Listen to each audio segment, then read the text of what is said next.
आज हम बात करते हैं इजराइल देश की।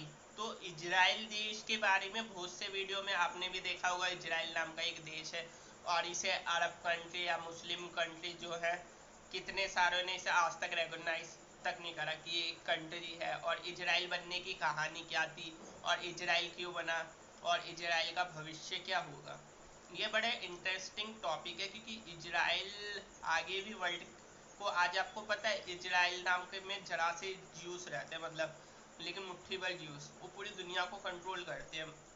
क्यों? अपने ब्रेन के कारण। उन पे इतना पैसा कि वो सारी दुनिया की इकोनॉमी को अपने हिसाब से चलाते, अपने हिसाब से नीतियाँ बनवाते हैं। तो इजराइल आज देखा जाए ज्यूस लोगों को, तो यही कारण था हिटलर ने भी ज्यूस का खात्मा किया, मारना चाहे। हिटलर ने 60 मिलियन से ज़्यादा ज्यूस को मार दिया होलाकोस्ट के नाम पे। सीरियन गैस दो जी जाती थी जर्मनी में, तो वहाँ से भाग भाग के फिलिस्तीन में आए। फिलिस्तीन में उन्होंने पैसा दिया, खूब पैसा दिया उन्हें, फिलिस्तीनियों को फिलिस्तीन। तो वहाँ पे काफ़ी लड़ाइयाँ हुई जमीन जब उन्हें मिले। तो तब तो जरा सा उन्हें एरिया मिला था, लेकिन उन्होंने अपना एरिया इतना बढ़ा दिया। और 1948 में ही इजराइल की एक लड़ाई हुई थी हाइफा नाम से, मतलब उनसे। तो उसके बाद 1967 में 6 डे वॉर हुई अरब कंट्री के साथ और उन्होंने काफ़ी एरिया आसपास का जीत लिया। और आज इजराइल को, मैं तो आगे की बात कर रहा हूँ क्योंकि इजराइल के बारे में आप सभी हुआ सब वीडियो तो देख ही चुके हैं, लेकिन आगे क्या होना है। क्योंकि इजराइल जो जेरूशलम सिटी है, माना जाता है कि दुनिया के सबसे पवित्र होली लैंड वहीं पे है। क्योंकि वहाँ पे तीनों के तीनों, ऐसा माना जाता है कि जो डेविड था, जो इनके ज्यूस के सबसे वो माने जाते हैं, तो वो कहते हैं कि इजराइल में थे। क्रिश्चियनिटी में जो जीसस क्राइस्ट थे, उन्हें आखिरी में जो सूली पे चढ़ाया गया था वो भी जेरूशलम में। और ऐसा माना जाता है मक्का मदीना के जो बाद मोहम्मद पैगंबर की जो सबसे पवित्र मॉस्क है, जिसे अल अक्सा मॉस्क कहा जाता है, वो भी जेरूशलम में ही है।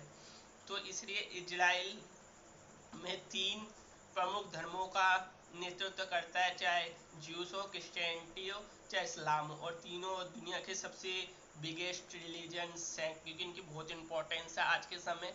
और अब इजराइल आके क्या करेगा, क्योंकि सीरिया से उसने डोलन हाइट ले ली और फिलिस्तीन तो उसका लगभग पूरा समाप्त हो गया। आज फिलिस्तीन के जो मूल निवासी है वो जरा से एरिया में सिकुड़ के रह गए, जिसमें से 2 एरिया प्रमुख है जहाँ पे लड़ाइयाँ होती रहती है। एक शांति प्रिय तरीके से करते हैं, एक थोड़ा विद्रोह का प्रदर्शन करते हैं। तो इतना आज के डेट में फिलिस्तीन की इतनी इम्पोर्टेंस है नहीं, लेकिन मुस्लिम कंट्री फिलिस्तीन को नॉमिनेट वो करती हैं, कहते हैं वहाँ पे हो रहा है, लेकिन कोई उसके खिलाफ आवाज़ नहीं उठा सकता क्योंकि इजराइल की पावर आज भी इतनी है। आखिर अब मैं बताता हूँ आखिर इजराइल आगे क्या होने वाला है। इजराइल ग्रेटर इजराइल बनेगा। ये एक शायद बहुत कम लोगों को पता ही नहीं होगा, क्योंकि वो ग्रेटर इजराइल बनाने के उसमें है। और अल अक्सा मॉस्क, उसमें ऐसा माना जाता है कि वहाँ पे डेमोलिश हो सकती है। मैं पहले बता रहा हूँ, डेमोलिश की जा सकती है अल अक्सा मॉस्क, जो तीसरी सबसे बड़ी मॉस्क उनकी पवित्र मानी जाती है मुस्लिमों की।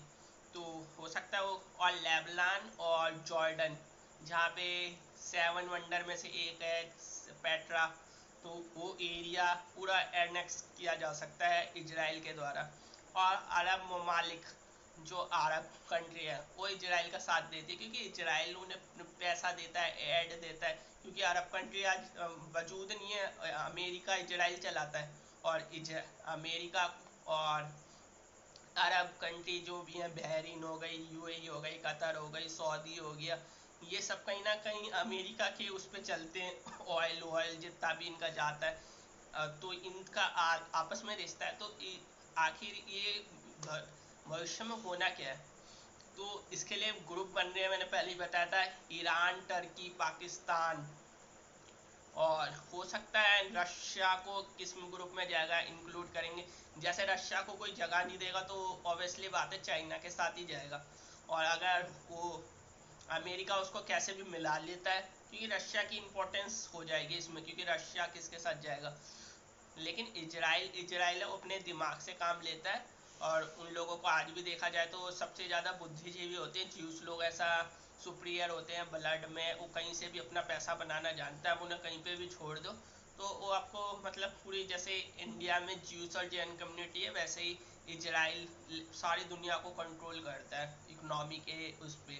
तो आगे इजराइल का भविष्य और उज्जवल होगा और आगे बढ़ेगा, उसका भूमि जितनी थी और आगे आगे पूरा एक दिन ग्रेटर इजराइल बनेगा। इस बारे में किसी ने अभी तक वीडियो शायद हिंदुस्तान में, शायद हिंदी भाषा में अभी तक बनाई नहीं होगी ग्रेटर इजराइल के बारे में, कैसे वो मनी के माध्यम से पूरी दुनिया को कंट्रोल करते हैं, कैसे अपनी पॉलिसी बनाते हैं, कैसे वो अभी वर्चुअल करेंसी लाना चाहते हैं। तो इजराइल का यही रोल है। इजराइल अभी लेकिन उनकी थोड़ी लोकल पॉलिटिक्स चल रही है क्योंकि नेतन्याहू और जो अभी उनके अब दोनों ने मिलके सत्ता संभाली है, दोनों में आपस में काफ़ी विरोध था, दोनों अपोजिशन थी, जैसे समझ लो कांग्रेस और बीजेपी, लेकिन आज दोनों ने मिलके बना लिया है। तो इससे देखते हैं इस्लाम को क्या मिलेगा, क्योंकि वो डिपेंड करते हैं कि वहाँ पे मानव अधिकारों की बात करते हैं, लेकिन वहाँ पे इजराइल में ऑर्थोडॉक्स जूस भी हैं जो हमेशा मानते हैं कि उनके मसीहा आएंगे, जिसे इस्लाम में शैतान कहा जाता है, डेवल कहा जाता है या लूसीफर कहा जाता है। तो उनका मानना है कि ये आएंगे, और इजराइल के जो ज्यूस का मानना है कि वो आएंगे और वहीं से आएंगे, अलाक्सा मॉस्क से निकलेंगे और उसके लिए वो पूरा अपने ज़मीन वमीन कर रहे हैं। और इजराइल ने अभी काफ़ी हद तक काफ़ी एरिया को कैप्चर कर लेगा वो जब चाहे, क्योंकि उस पर इतनी टेक्नोलॉजी, हाई टेक्नोलॉजी यूज करते हैं ना इजराइल के लोग, जो आप सोच भी नहीं सकते, क्योंकि जो दुनिया में दिखती हो तो चीप टेक्नोलॉजी यूज होती है, लेकिन इजराइल वाकई में काफ़ी सबसे ज़्यादा टेक्नोलॉजी में आज भी देखा जाए तो वही है। उनके अत्याधुनिक हथियार, आज भी किसी देश के दम नहीं होता मुस्लिम के 57 कंट्री है और एक जूस कंट्री को हटा दे, लेकिन सब सब मुस्लिम कंट्री का दुश्मन पहला इजराइल है। सब किसी हर किसी के आंखों में खटकता है इजराइल, लेकिन कोई कुछ बोल नहीं पाता क्योंकि इजराइल ने अपने आप को इतना शक्तिशाली बनाया। वहाँ पे हर नागरिक अपने भूमि, अपने धर्म, अपने कल्चर से प्यार करता है। आप एक थोड़ी आती नेशनलिज्म कहाँ तक बचेगा, ग्लोबलाइजेशन होना है, हम सबको एक देखना है, लेकिन दुनिया में आगे भविष्य में एक थर्ड वर्ल्ड वॉर होगा तो उसकी ये लड़ाई का मैं सिनेरियो बता रहा हूँ, इजराइल की इम्पोर्टेंस। तो जय हिंद, थैंक यू।